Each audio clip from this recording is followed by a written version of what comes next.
Okay. So, I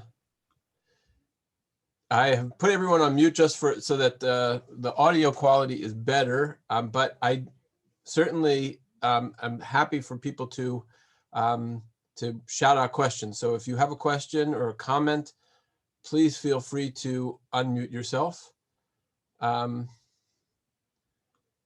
Okay, just double checking. Hopefully you are seeing one slide. Just hold a thumbs up if you're seeing one slide. Okay, excellent. So when you clicked onto this particular episode of Jewish history, I think the title we used was the time after the generation after the Mishnah, or the first rabbis of the Talmud, and that we are technically true to that subject, but perhaps a more focused subject for tonight is the fact that we're talking about the Jews of Babylon.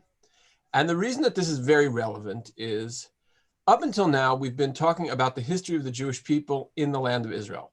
We did touch on the fact that there was a Babylonian Jewish community, but we really only touched on it vis-a-vis the fact that Ezra and Nehemiah bring all the Jews back from Babylon to the land of Israel. And then once we did Ezra and Nehemiah and we discussed how all of that happened, well, at that point we were perfectly happy to pretend that the only place the Jews existed was the land of Israel. And in fact, that's not really the case. The Jews of the land of Israel represent a portion of the Jews, but in fact, most of the Jews remained in Babylon, and that there was a very, very large Jewish community, and it was also the wealthiest region of late antiquity. And so you have a Jewish community that not only is important, it's also very wealthy. And we are going to explore Babylon in two aspects. One, we're going to look at it as a community as a whole, and then we're also going to be looking at how did Babylon impact the land of Israel and the Judaism that you have today. And if we pretend that the Torah that we have today, that the Judaism we have today was all produced in the land of Israel, we are going to delude ourselves. That is not true. It is very, very important to understand the Babylonian Jewish community. And one thing I should point out, just in terms of the broad sweep of this, just looking quickly to see if Stan Sean is on this call, and Stan Shaw, your family was a Baghdadi family, if I'm not mistaken? Correct. And the Baghdadi Jews would maintain with good evidence that from the time of King Yehoiachin, who was exiled to Babylonia by Nebuchadnezzar in the year 500 and something, from that date until 1950, I believe, the Jews of Babylon had an uninterrupted presence in that country. Is that how the the Iraqi Jewish community understands it? Yes, that's right. Okay, so that is a very, very long-standing Jewish community that I would imagine most people don't really have a strong understanding of. So let's take a bit of a deep dive into that. So just for the sake of geography, let's understand what we're talking about. So on the left of your screen, you see, Beirut. I'm just going to get my annotating pen up here. You say Beirut. Over here is Tiberia. Over here is Tzipori. These are the cities where we know that that Rabbi Yehuda HaNasi lived, and in those areas we have the Mishnah being developed. Beit She'arim, right over here is another one right next to it. These are places where the Mishnah is being written, and the rabbis that we've spoken about in all the previous weeks they have been found. The earlier generations, you have Jerusalem, you have Yavne down in the south. Just get the annotating pen again up. You have Yavne, you have Jerusalem, Bnei Brak, of course. There is no Tel Aviv at that time, but there is a Bnei Brak, right? And remember from your Seder, there's a Bnei Brak. So okay, so those are the Israeli cities that we should all know about. But there are similarly a group of very important Babylonian cities that if you study the Babylonian Talmud, you will be very familiar with these names. Sura, Pumbedita, Naharda, Mechuzah.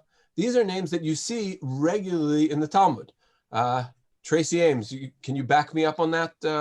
You have a PhD in Talmud. Yes, totally. I can back you up. Okay, good. So these are places that we should know about. And they sit obviously on the Tigris and Euphrates River. And the thing to understand about Babylon is I was tempted to get that 1970s song out, By the Rivers of Babylon, which is, it's a very funky tune, and it's a modern expression of a song that we should all know, which is Al Naharot Bavel. Al Naharot Bavel is part of the Tehillim, on the rivers of Babylon. The rivers of Babylon are fascinating. And here are just two cuneiform maps of the irrigation channels that were part of Babylon. This is how a Babylonian city would be arranged, and there would be many canals that were connected, and there were certain cities where there was an overflow during, I guess, a certain season of the year, and provided an Egyptian level of fertility. But you have these two rivers, the Tigris and the Euphrates River, which obviously are major sources of water. Maybe I should have included it. I saw a map as I was doing my research of when you look at the tributaries of the Tigris and Euphrates River, it's like a spider web. And so Babylon has tremendous agricultural strength. And so here you see what a rendition of what it might have looked like in Babylon, in Bavel, where they had irrigation ditches, and they had all sorts of technology around this. And the technology of Babylonian or of Babylonian irrigation ditches was about 6 centuries older. I shouldn't say that. Scholars are saying it was millennia. It was around for millennia before the Jews arrived in Babylon. And so this is a very, very well-established technology. The reason I'm sort of belaboring this is that Bavel had this economic engine that was almost unparalleled. And it was agricultural production that was very much the engine of what drives what drives a place like Bavel. The marketplaces were full. They had many different things in them. It was a very cosmopolitan place where you could find all sorts of different things. Maybe we'll get back to that a little bit later. But it was a wealthy and cosmopolitan place.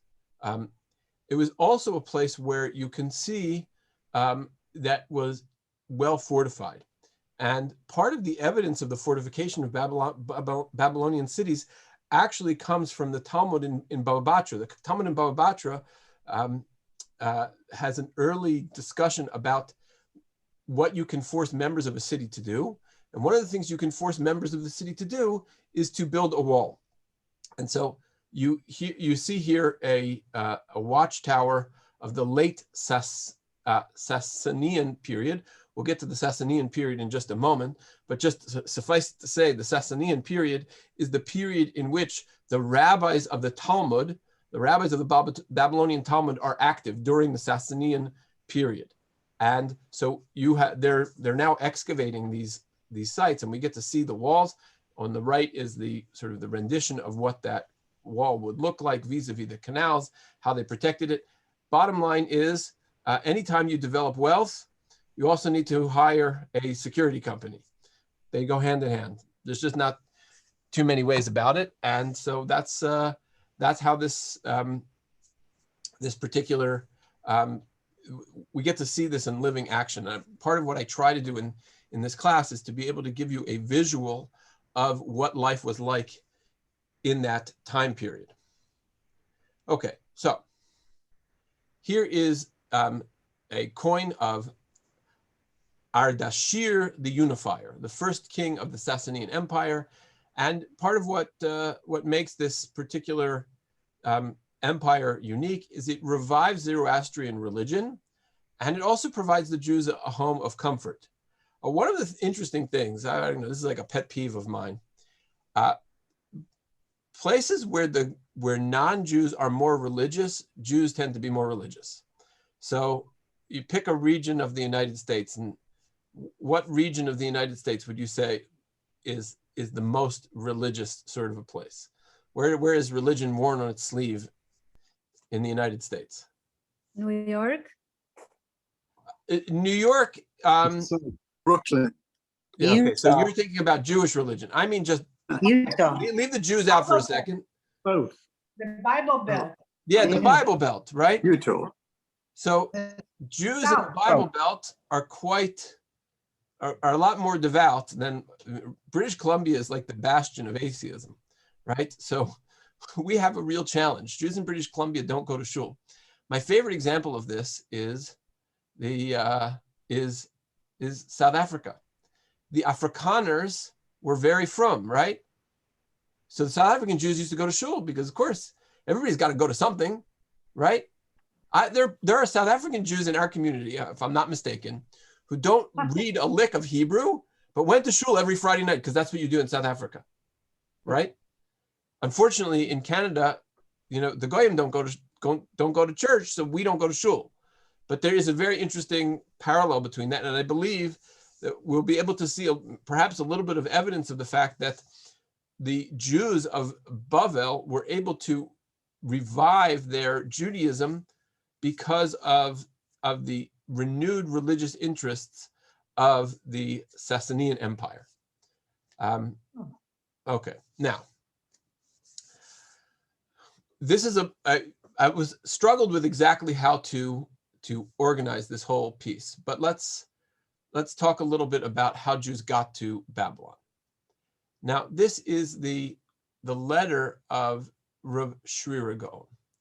Rav Sherirah Gaon lives in probably around the 8th century, but he is the earliest record of, outside of the Talmud, of a history of Babylonian Jews. Now, some people discount Rav Sherirah Gaon because they say, look, Rav Sherirah Gaon, this was a polemic. He was fighting against Karaites. He was trying to establish the authority of Babylonian rabbis. And so his work obviously argues a particular point. Just because he believed in the rabbis doesn't mean he's wrong.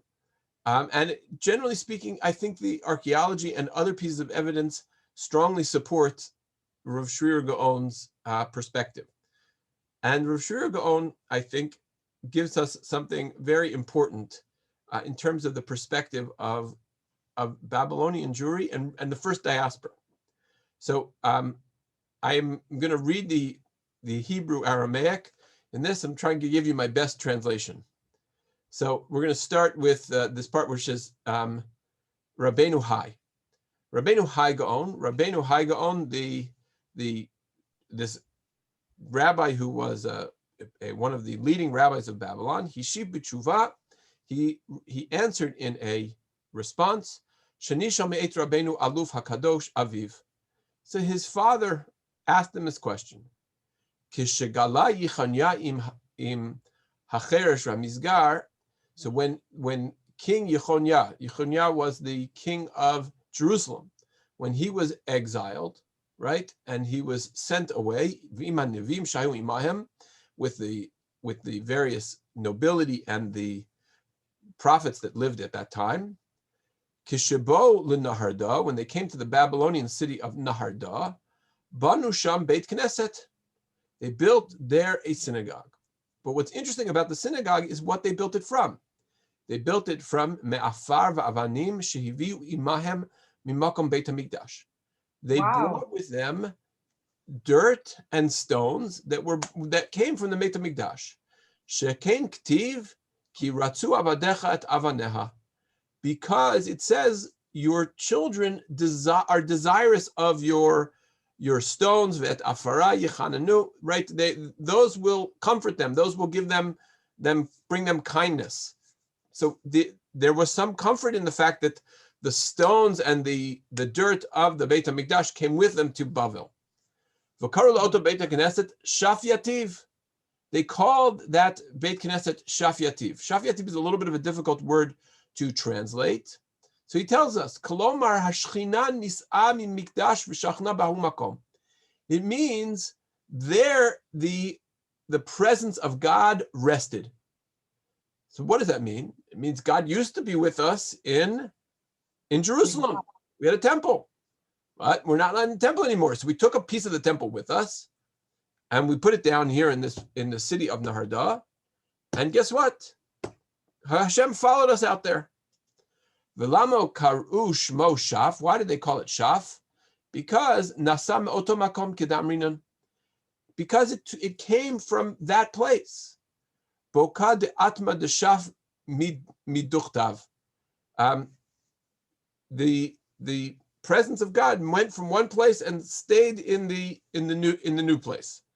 V'nafak b'nei ha'ir, and V'perek b'nei ha'ir, and in this chapter of the Talmud, which is called B'nei ha'ir, Amar Rabbi Shimon ben Yochai, Bo re'ei kama chavim Yisrael lifnei ha'makom. See how dear the Jewish people are before Hashem. Shem kol makom shegalu shchina imahem. Every place they were exiled, the divine presence was exiled with them.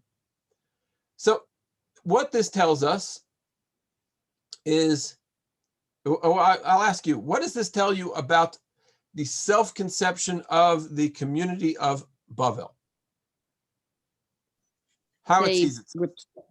That they have become they have replaced the community of Israel as being where the presence of the Shekhinah is. Right, maybe not permanently, but certainly in a way which suggests they compete with Jerusalem. It's as holy as Jerusalem, that God's presence is with them there.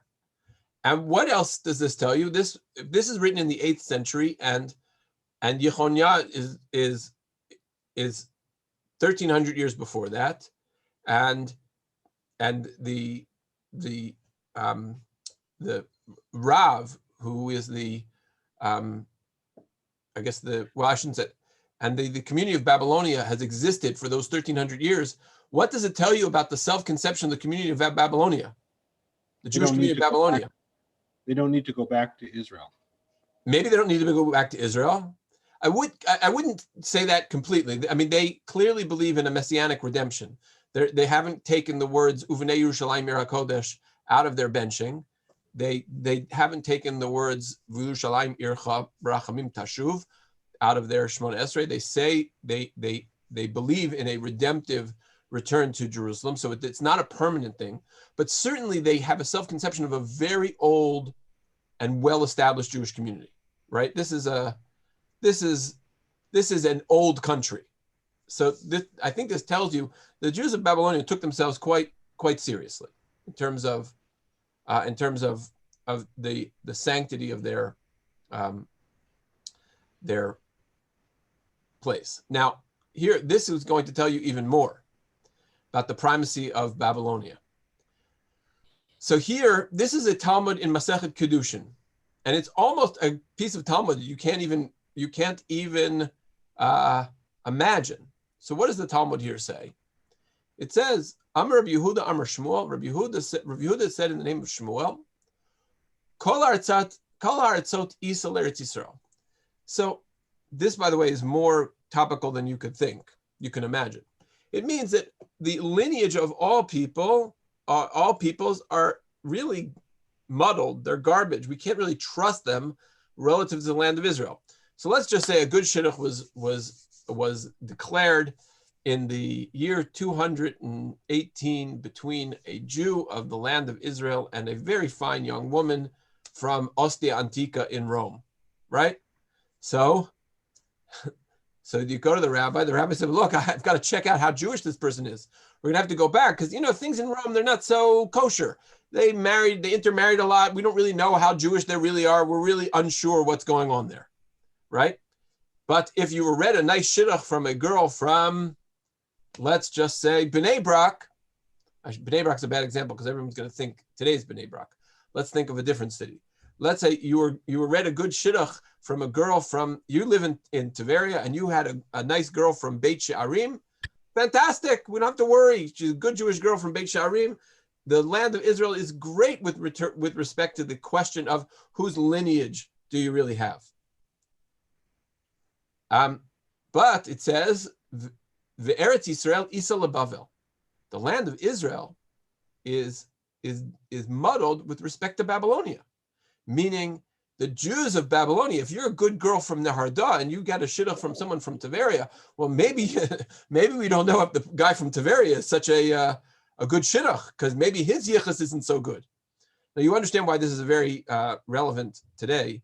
I would say I've been a rabbi of Shaare Tzedek for 18 years. I would say today there's more scrutiny. I have to provide more documentation on people. Just recently, there was a young man who was getting married in Marseille in France. And the Beit Din in Marseille will not accept a rabbi's letter. They would only accept a letter from another Beit Din. Right? So this is the same kind of stuff that's going on here. But who would have thought that the better yichus is in Bavel, right? You would think the better yichus, the better lineage is going to be in Israel, not in Bavel. But it's the nobility that was exiled. Oh, okay. We'll get to the meat of the matter here. The meat of the matter gets Bimei Rebbe in the days of the writing of the Mishnah, in the days of Rabbi Yehuda Nasi.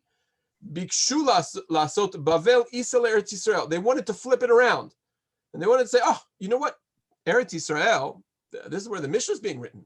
They're great rabbis here. Well, they were taking care of us. Don't worry. You had Rabbi Akiva and Rabbi Meir and Rabbi Tarfon and all these wonderful rabbis. I'm sure the yichus of Eretz Yisrael is great. So they wanted to flip it around and say Israel is better than Bavel. Amar lahen. So Rebbe said to them, Rabbi Yehuda Nasi said to them, Kotzim atem masimim li. You're putting thorns between my eyes. Ritzomchem yitapel imachem Rabbi Chananya bar Chama. So you want me to tell you to deal with Rabbi Chananya bar Chama. The subtext in this is in the translation. This is from Sefaria. The subtext in this is, who comes from Babylon? Hillel comes from Babylon. And Rabbi Yehuda Nasi is a descendant of Hillel. And Rabbi Yehuda Nasi is not interested in having his yichus, which is from Hillel, become subordinate to other yuchsin in the land of Israel. But it shows this Talmud shows you this statement of the Talmud. This statement of the Talmud, by the way, is not a Babylonian statement. It is an Israeli statement. The reason we know it's an Israeli statement is because Rabbi Yehuda Nasi was born, raised, lived, died in the land of Israel. His father was born, raised, died in the land of Israel, right? So even the Israeli rabbinate understood that the yichus of Bavel was better than the yichus of Eretz Yisrael. Now, maybe Annie is correct that part of that is because the cream of the crop of Jerusalem was taken away by the Babylonians, and so such pedigreed individuals as Mordechai and Daniel and Yechezkel all lived in Yechezkel and Buzi. They all lived in Bavel, and so maybe that established things in a very particular way. But what I think we need to take away from this is the understanding that Bavel was a force to be reckoned with Jewishly. It was a force to be reckoned with both in terms of its yichus, its sense of lineage, and its self-conception. And they were also quite wealthy. I'll just get to that in a second. So this is a statement from the Talmud. It says, "Hahi avornika, the havale reish geluta bustane." So that the Exilard had a banquet pavilion in his orchard that was larger than 2 Beit Seah. Forgive me, I think it might be an exaggeration. 80,000 square feet, based on what I could calculate of what a Beit Seah would be. Now, here's the problem. I wanted to know what kinds of buildings are 80,000 square feet. And it turns out that Madison Square Garden in New York is 82,000 square feet. So I'm not sure that we can confirm that the Reish Gilusa's house was 80,000 square feet, but they don't talk about super big, maybe it's an exaggeration, but it was clearly a very, very big house and of the largest places that you could find at that time. And so you see that now the Reish Gilusa is a position we should just talk about for a moment. So the Reish Gilusa was quite wealthy, and he at various times he wore a gold belt and a gold cloak. He rode in a state carriage, and he had his own train of attendants. He apparently they always traced their lineages back to Zerubbabel, the grandson of King Yehoiachim, and they were extremely powerful figures.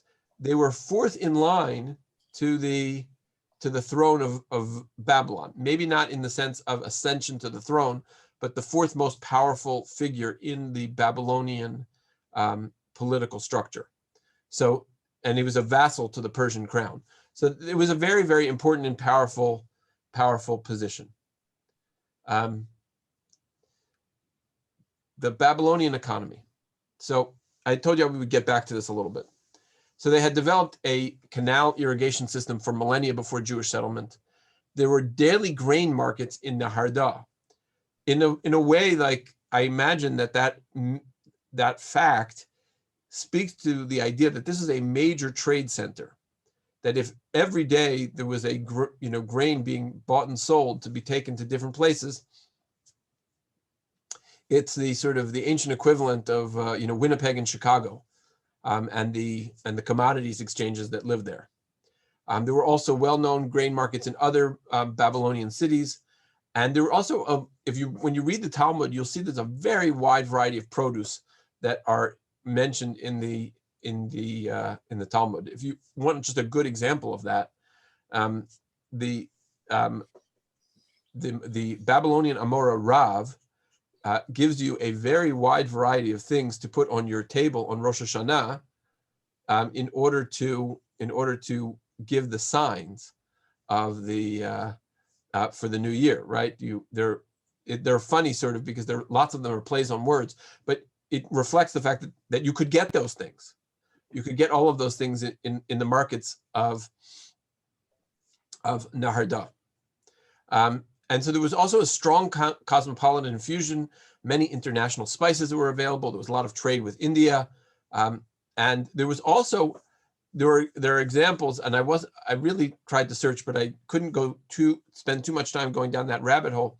But I did find evidence that there was industrial production of bricks, pottery, and glass, which means that there were sort of factories, there were hand-making factories of these expensive materials.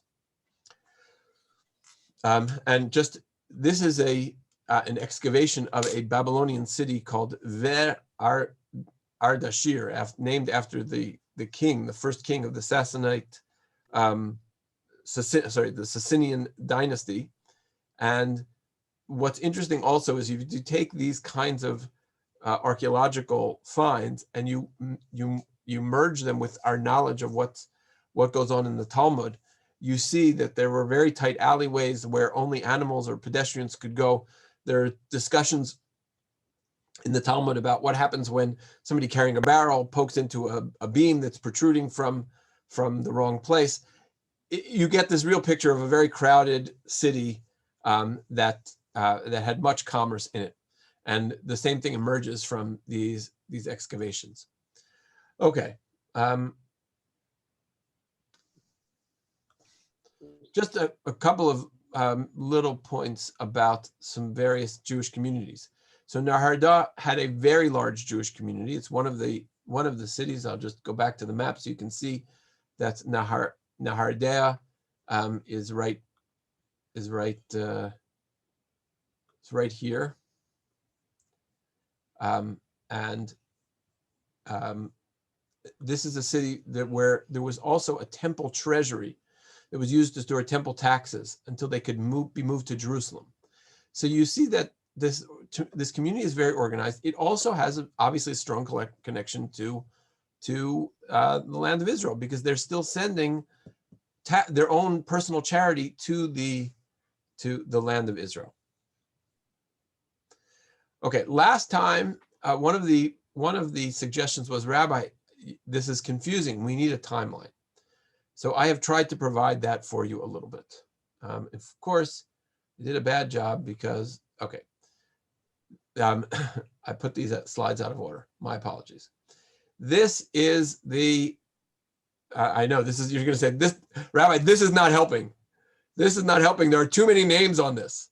Okay. Looks like your family tree. It's an intellectual family tree.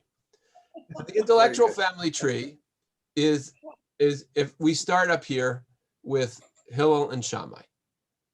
So you have Hillel, you have Shammai. Good.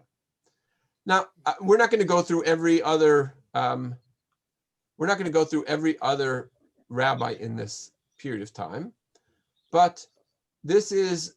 Let's just say that this line right here is about the year 70 CE. Right. This is the destruction of the Beit HaMikdash, and so you're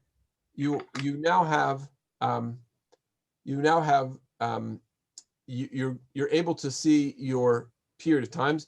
The red line is where the temple is destroyed, right? And Yochanan ben Zakkai, he's a very important figure for us, right?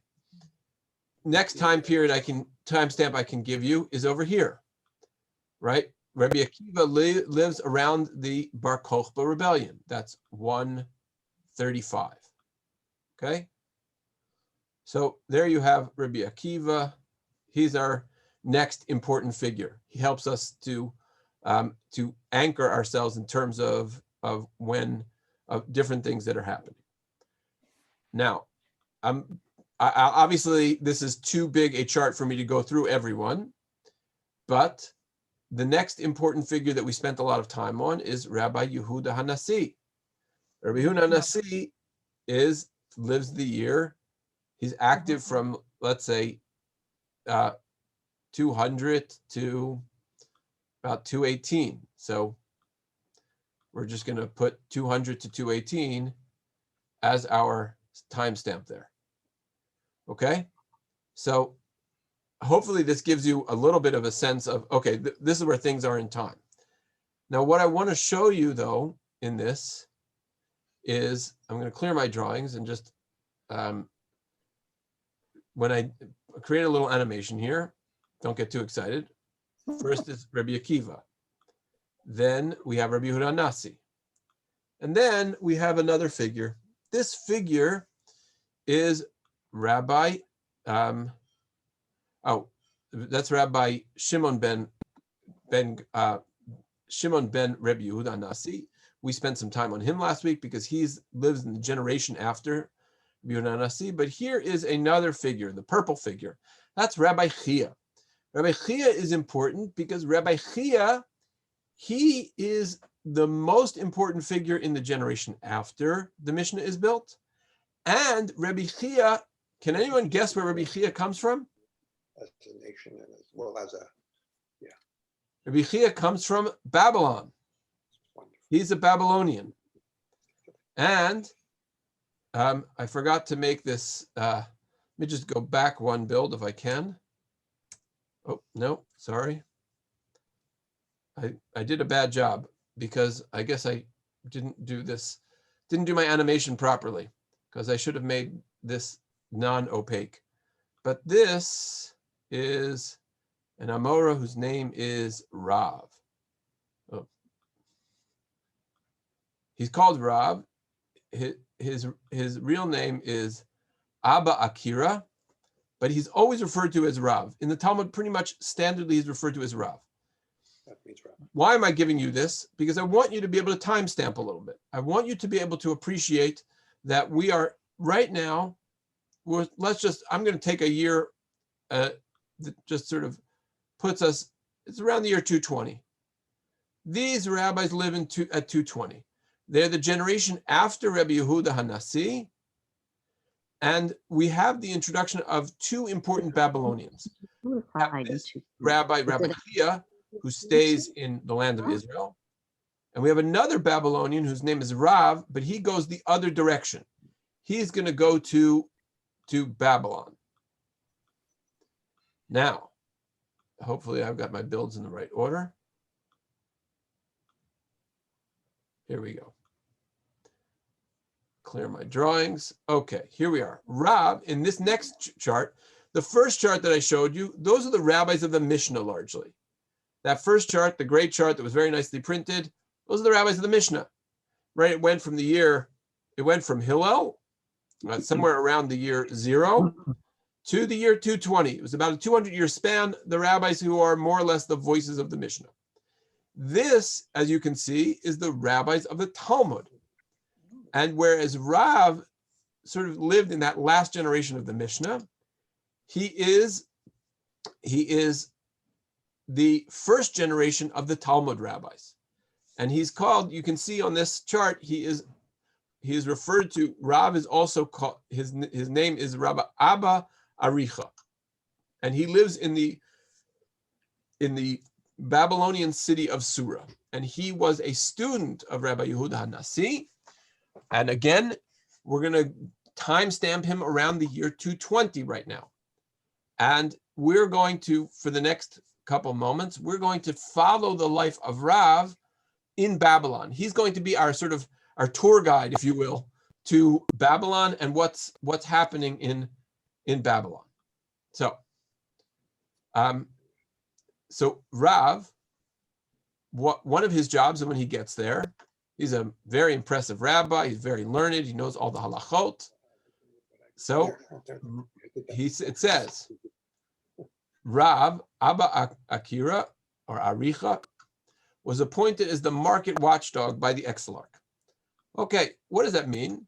So the market watchdog is the equivalent of, I don't know, in Canada, who goes around to the gas stations and makes sure that when it says a gallon of gas or a liter of gas, it's actually a liter. There's got to be some agency that does that. I've seen the stamp. Weights and measures inspector. Excellent. Okay, the weights and measures inspector. That's Rav's job. Rav is the weights and measures inspector, and he goes in and he makes sure that if you say that this is a kilo, it's a kilo. So Rav, and he went and enforced all of these weights and measures, but he did not dictate the prices. What would happen is he would allow the free market in terms of prices. He said, you can set the price of wheat for whatever you want. A kilo of flour is going to be a kilo of flour. You want to charge, 50 denarii for a kilo of flour? Be my guest. But I'm not going to touch what your price is, but the kilo better be a kilo. That's my job. So what happens? The Exilarch, remember the Exilarch is the political head of the Jewish community in Babylonia. The Exilarch is, where's my picture of the Exilarch? It's this guy. He's fourth to the king. He's a pretty powerful dude. So, you can't mess with him. So he wanted price control. And so he wanted Rav to manipulate the market. He thought he was Jimmy Carter, right? And regulate the price of cheese. You know about those. I once heard a great podcast about government cheese because the government was trying to regulate the price of dairy in the United States. And I think they do that in Canada too, but maybe they do it from supply side. But anyway, the Exilarch didn't like the fact that Rav wasn't policing the prices. So he threw him in prison because he wanted the basic necessities. He wanted to say, look, I want to keep the basic necessities anchored to an affordable price. And Rav Karna, another rabbi, goes to the Exilarch saying, the agronimus which is the title of the market watchdog. And in Aramaic, agar means market. So the agronymos, who is in charge of the market, is not in charge of the is in charge of the measures, but not the prices. And he says, "Look, you have put in prison a cake of fine pressed dates." So this happens to come from the Jerusalem Talmud, and this story is a very I think a very instructive story on a number of levels. Why is it so instructive? First of all, the story teaches us about how the rabbis were directly engaged in material commerce. In Babylon, they had real power, and they were really directly involved with the people, Rav most especially. The other piece, I think, which is very interesting, is you see an economic debate. The exilarch has one particular theory, which is I need to keep basic necessities at a certain price. And Rav is a true market capitalist who says, look, you're only going to be able to deal with your supply side issues if there's enough incentive for the suppliers to actually work harder to produce more wheat and to control it that way. So they had a fundamental disagreement about how you manage the market, and Rav ends up going to jail for it. He wouldn't cave. He's a very, very principled individual. Now, the next stop on our tour of Babylon with Rav is an interesting stop, because it tells us how far the ignorance went in Babylon. So Rav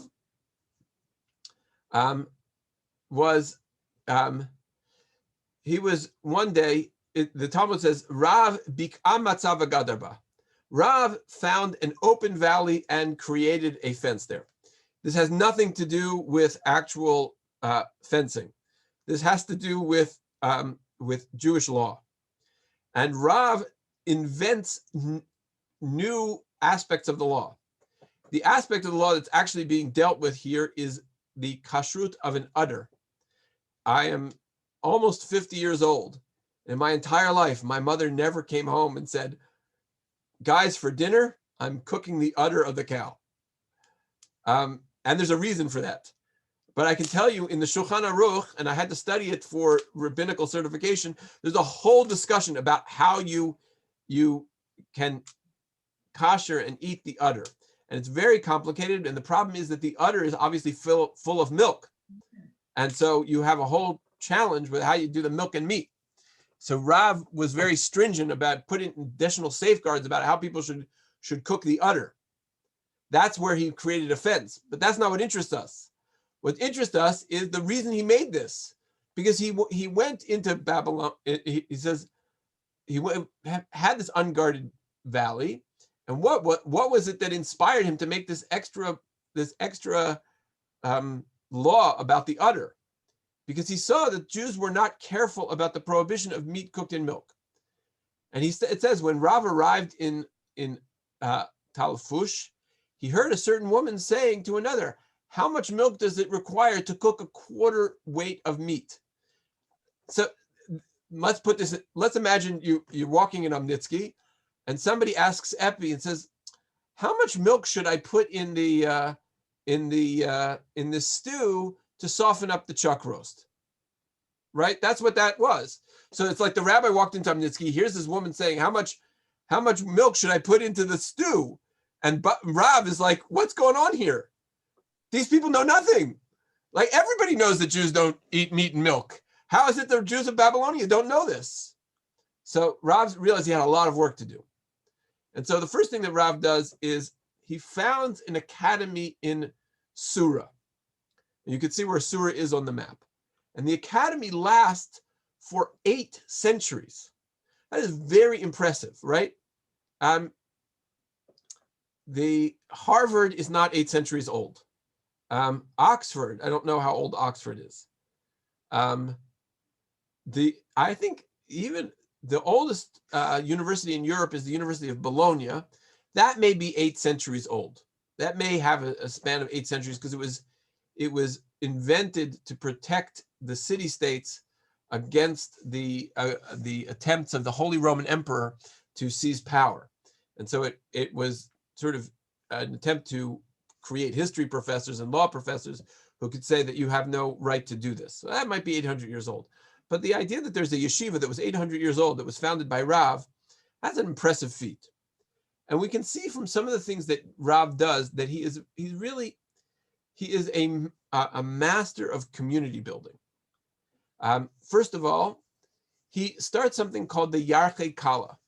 And to this day, there are various rabbinic institutions which host a Yarchei Kala, usually not in these 2 months.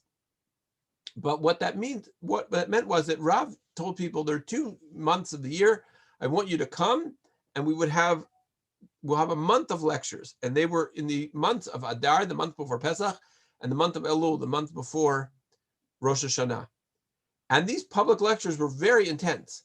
And they say, by the way, that it was hard to, it was such a intense day that people had trouble swallowing their breakfast in time to get to those lectures. But and those were high-level lectures for rabbis or advanced students. But there were also public lectures. And these public lectures were the forerunners of what today is the Shabbat Hagadol Drasha, the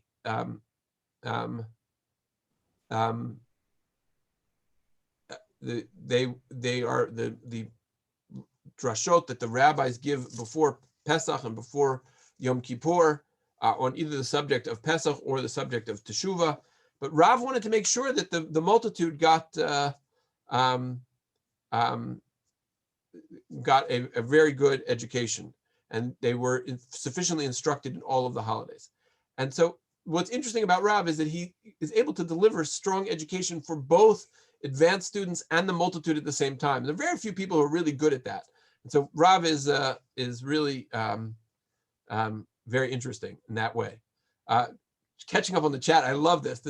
I feel like this is a wiki class. Oxford and Cambridge, to date from 1200 to 1400, which makes them about 800 years old. The University of Bologna is founded in 1088, which makes it 9 centuries old. But that's beautiful because that gives us a sense, like those are very venerated institutions, right? Like the ivy grows thick on the walls of Cambridge. And the idea that, the yeshiva in Surah had such a reputation and such a long-standing tradition, I think helps us understand its position in the Jewish world. Okay, so some of the other things that Rav did, he was also very sensitive to interpersonal things. So, believe it or not, before Rav, you could marry off your daughter at a very young age, and she would be fully married. What could you do? She didn't like her husband. It's kind of tough. So Rav, first of all, he required the bride and groom to see each other before the marriage. And he also required a courtship, which was called Kiddushi below Shiduchi. If you've ever been to a Jewish wedding, if you've been to the Badekin, before the Badekin, the Chassan's Tish, after they sign the Tanaim, they break a plate. So this breaking of the plate is the breaking of the plate dates back to Rav. That document, the Tanaim, the engagement document, is part of the courtship that Rav required because Rav thought that it was a violation of Ve'ahavta l'recha kamocha. You should love your neighbors, you love yourself. If you marry your daughter off before seeing the groom, if she thinks he's ugly as sin or he thinks she's ugly as sin, it's going to be a horrible marriage, and it's going to fall apart. And you wouldn't want to do that to someone you really loved. And so you can see, again, Rav as a very careful craftsman of community shepherding. Okay, so a couple other things here. Rav also initiated a process of excommunication, which would enforce the authority of the courts. This is a very effective technique. The technique basically says, look, if you don't come to court, no one can do business with you. And we put up a big sign in the shul that says that Beryl ben Shmerel should not be done business with until he comes and settles things up with the court. And this, by the way, lasted until the Copenhagen Senate gutted this in the late 18th century. And this was only emancipation gutted this procedure. But Jewish communities from that time until essentially the Enlightenment, they governed themselves. They weren't citizens of most countries, and most countries said, okay, you take care of yourselves. And so it was a very powerful thing to say, first of all, you're not going to get any aliyahs, you're not going to be counted in a minyan, and no one can do business with you. And most of the people you would do business with were Jews anyway. So this idea of excommunication is a way of enforcing the authority of the courts and forcing people into dispute resolution was very, very effective. Is that what happened to Spinoza? What's that? Yes. That's what happened to Spinoza. Yes, that's probably, yes. It's part of what happened to Spinoza. I'm not very familiar with the story of Spinoza, but I'm almost certain that that's what happened to him. Rav also composed the Rosh Hashanah Machzor. The Rosh Hashanah davening, as you know it, took its shape, its very early form. It used to be free form. But Rav composed it because he realized that people were very, very challenged and they could not compose it themselves. So he sort of put it into a bit of a written form. And Babylonia mourned Rav for essentially an entire year after his death. He was such a dear figure to them, such an important person there that he that they appreciated their loss, and they didn't have flowers at weddings for a full year after he passed away, as a way of recognizing how important he was. Oh, I'm looking at my notes, and there's a couple things that I'm just worth telling you. Going back to this Yarchei Kala. So the Yarchei Kalas were so popular that people used to sleep on the streets or on the side of Lake Susa in order to participate in these Yarchei Kalas. And the Reish Gilusa, the political head of the Jewish community, realized that that's where all the action is. This was like, I don't know, it was like Woodstock for Jews, right? I don't know what the festival, it's the Pemberton Music Festival for Jews, right? It's the place where you want to show up, and you want to make sure that you're seen. And I use a good Canadian reference. It was the Calgary Stampede of Jewish gathering, and so people they would sleep in the streets, and they instituted certain things to make it even easier. They said the court sessions were suspended. You weren't allowed to collect debts during that period of time. It was essentially like a bank holiday that they would allow so that people could come to these many public lectures and this group communal learning. And so it's a very powerful thing. What I'm thinking, and I have no good proof for this, but in the same way that we said that, the South Africans go to shul because the Afrikaners go to church, maybe the fact that Ardashir, the unifier, revived religion in Babylon, so the Jews also were catching that wave, and that's what made these Yarchei Kala, these festivals of learning, into a very big deal. So that is our brief tour of Babylon, the Babylonian Jewish community, and specifically taking a tour with Rav, one of the first of the rabbis of the Talmudic period. I should just a couple other interesting things about Rav. In terms of Rav, also had a very strong presence vis-a-vis the community of rabbis. His contemporary in Israel, Rabbi Yochanan, would regularly send to him to ask questions. The Talmud will regularly say about Rav Tanahu Upalig, that Rav has the status of a rabbi from the Mishnah, even though he lived after the fact. And even though he was a late addition to the corpus of the Mishnah, he is so important that you have to treat him as if he is of the same stature as Rabbi Yehuda Hanassi. So he is obviously very well respected in his town if they mourn for him for an entire year and they forbid anybody to have flowers at their weddings. But he's also very important just in terms of the Talmud. He's never referred to as Abba Aricha, right? He's always referred to as Rav, which means rabbi.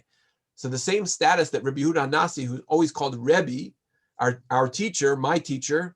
So Rav is always called the rabbi, right? So,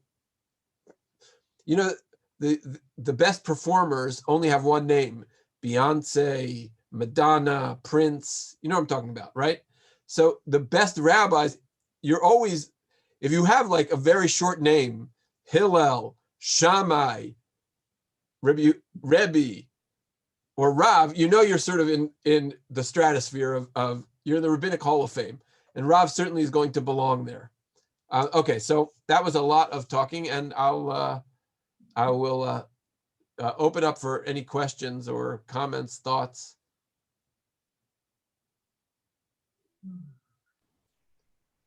Rabbi, what was the time period of the writing of the Jerusalem Talmud? The expert on the Jerusalem Talmud is Tracy Ames, so I'm going to boot that question to her.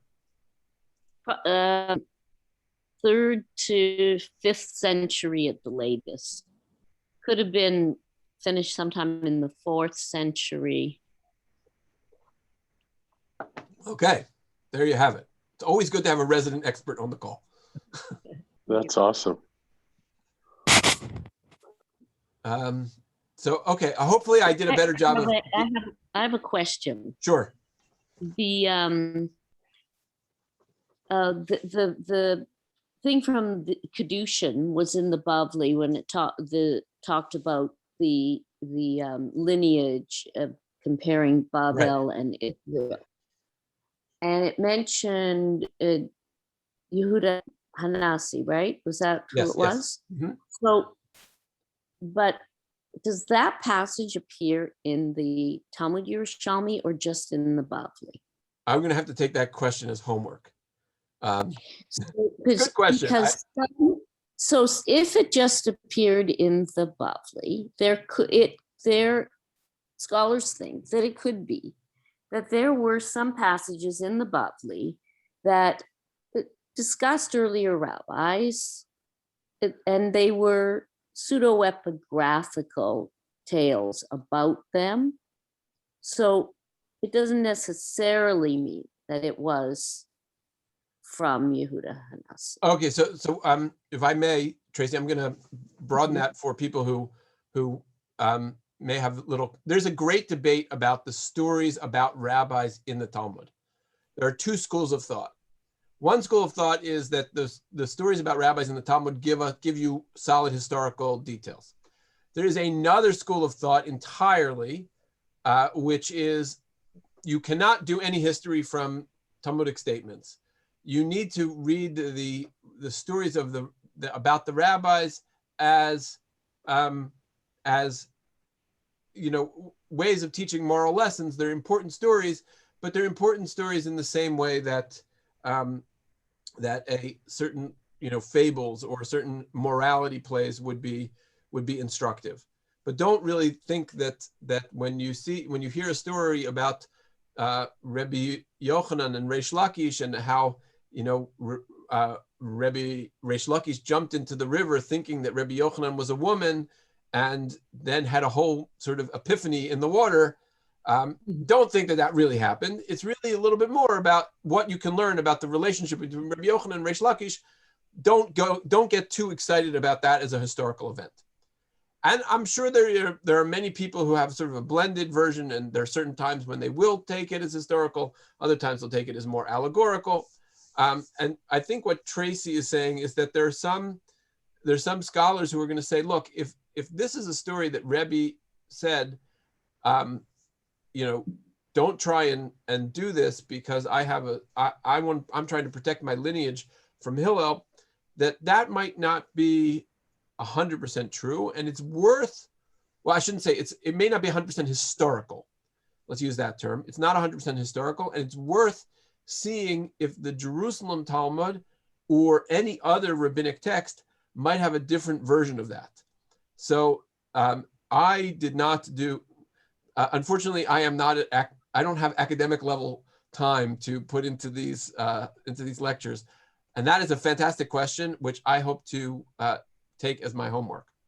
But I'm going to have to answer that after Pesach, because I think this is going to be our last Jewish history session before Pesach, and then we'll pick this up again after Passover. All right. Thank you very It's been a pleasure. Rabbi.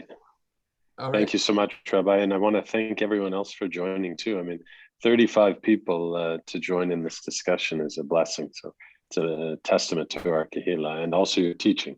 So it's wonderful. And my formal attire, as you can see. Either way.